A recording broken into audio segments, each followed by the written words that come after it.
গেলে যে most common প্রবলেমটা দেখা যাচ্ছে আমাদের কাছে যেগুলো আসছে সেগুলো হচ্ছে সাইবার ডিপার্টমেন্ট থেকে ব্যাংক অ্যাকাউন্ট ফ্রিজ করে দিয়েছে, অথচ অথবা লিন করে দিয়েছে, অথবা ব্যাংকের কিছু টাকা হোল্ডিং করে দিয়েছে। এবার প্রশ্ন হচ্ছে এরকম হলে আপনি কি করবেন?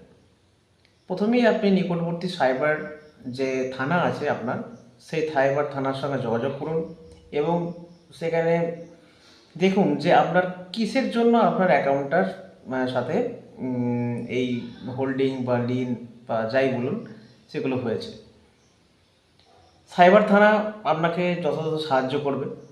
আপনি এছাড়া ব্যাংকে যে ম্যানেজার আছে তার সঙ্গে কথা বলতে পারেন এবং দেখতে পারেন যে পার্টিকুলার কোন ট্রানজ্যাকশানের জন্য আপনার ব্যাংকের এরকম প্রবলেম দেখা দিয়েছে।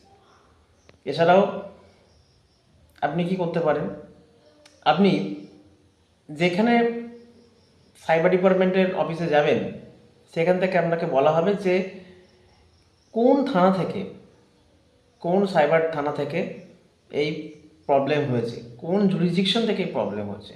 আপনি সেখানে কোনো উকিলবাবুর মাধ্যমে গিয়ে সেখানে পিটিশন করতে পারেন এবং খুব সহজেই আপনার অ্যাকাউন্টটাকে আনফ্রিজ করতে পারেন। Thank you.